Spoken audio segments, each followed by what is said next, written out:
Hello and welcome to the garden. Well, today I'm going to start off our so-called second cropping potatoes, and the timing of this planting, it's always a little bit tricky because ideally I want to push this as late as possible so that the crop is available much later in the year. On the other hand, I don't want to leave it so late that I run into bad weather and the plants don't grow as they should. So getting this timing right is a little bit tricky. Now I'm growing in containers again, as I did before, and later in the year I may well move all of these containers under cover, and that will allow them to grow on a little bit more happily when we get towards, I think, the middle of October and then into November. So first to the tubers and then the containers, because I've got quite an assortment here. So in the two trays here I've got my seed potatoes. Now they're a little bit soft and wrinkly. It's not surprising, these will have been cold stored from earlier in the year, and they are shooting. Now that's not deliberate. You don't really need to chip any potatoes, but I do tend to at the start of the year, but you certainly don't need to do it for the second cropping sorts. It's just that these arrived rather earlier than was ideal and I wasn't ready to plant them, so they've just been sat in trays waiting for me to get around to this job. So the larger tubers here are Charlottes, and I've grown those many times before. That I know is a great potato. The smaller tubers are Nicola. I've never grown this before, and at this time of year you don't get an awful lot of choice in terms of varieties, but I do understand that this produces very fine potatoes, so I look forward to trying that one out. So I don't know much about Nicola, but I understand that the tubers are of a sort of modest size, and that's fine. So I will put those in the smaller pots, and the Charlottes I will put in larger pots. Now you can take those when they're fairly small, but if they're allowed to grow on, they can form a pretty large potato. So I want to give them a little bit more space. So I've got my usual 15-litre pots here. These are the ones that I grew our early potatoes in, and I'll put one tuber each in those pots. I've then got some 24-litre pots. Now this was a bit of a mistake actually. So I'd ordered 5 more of the 35-litre pots, and that's what I'd used earlier in the year for our main crop of potatoes. But these 25-litre pots arrived. I contacted the seller, and well, I suppose it would have cost them more to come and collect them than the profit they were making on them. So they just sent me a refund and invited me to use them as I pleased. So I'm quite happy with that. That was a happy little accident. So I've got 5 of those, and again I'm going to put Nicola in these, and I'll put 2 tubers per pot. I think that's probably sensible in these. So here I've got 3 of the 35-litre pots that we've already emptied, and I'll probably only put maybe 2 tubers in each of those because I don't have quite enough of the Charlotte. Then I've got these huge pots. Now I wasn't really planning to use these for potatoes.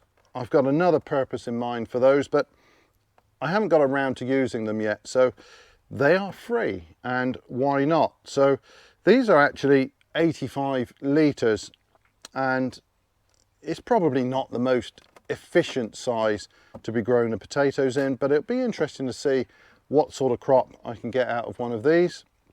And in these I definitely want to put 4 of the larger tubers. There's going to be quite a volume of compost in here, and they can certainly take 4 seed potatoes. So those are the pots, and now to the compost. In the barrow here I've got, well, mostly old potting soil.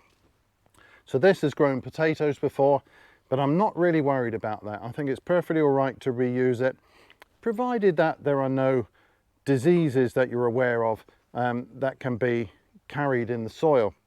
So this stuff should be fine to reuse. I've then got some horse compost. This is fairly well rotted stuff. It's quite pleasant. It's not stinky manure or anything. It is a nice compost. And then I've got some, well, this is some sort of peat-free compost. I don't know what it is, but like many of them, it is ever so fluffy and fibrous. It's really quite weird using this stuff, to be honest. I don't know that it would be great for seed sowing, but it's probably perfectly all right in a potting mix. So that's fine. I just want to give these a bit more feed, and I'm going to use some fish blood and bone as usual.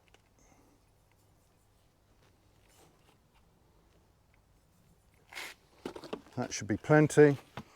And then give this a good mix.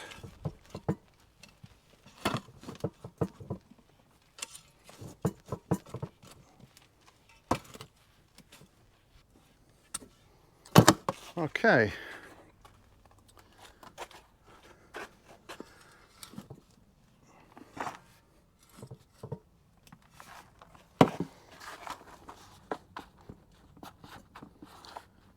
Put a bit of soil in the base of the pot.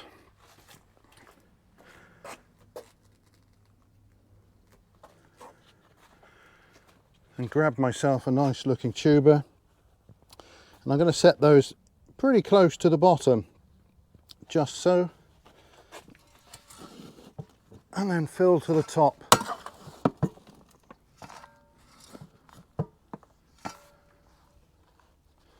This is quite fluffy stuff, so I'll press that down a little bit. I don't want it too firm.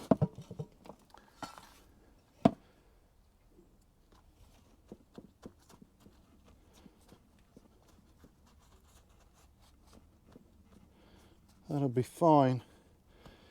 And I might leave just a little bit of space there, and perhaps I will cover these with a little bit of straw. That can be useful in helping to keep the moisture in here, since these are going to be starting off during the probably hottest and driest part of the year. So I'm not going to bore you by filming the planting of all of these containers now. I'm just going to do exactly the same with the 15 and 25 litre pots. The only difference is I'll put 2 tubers in the 25 litre pots. Then I'll go through the same process with the Charlottes, but I think in the very largest pots I will probably stagger the planting depth of those tubers. So I'll put 2 right down the bottom, and then the other 2, I don't know, 6 inches, 8 inches higher up, and that will help the growth spread out through the entirety of that pot. So that's it for this video, really. I will come back to these later in the year and we'll see how they're doing, and I'll be particularly interested to see what we managed to turn out of those 85 litre pots. Anyway, that is all for this video. Thanks very much for watching, and bye for now.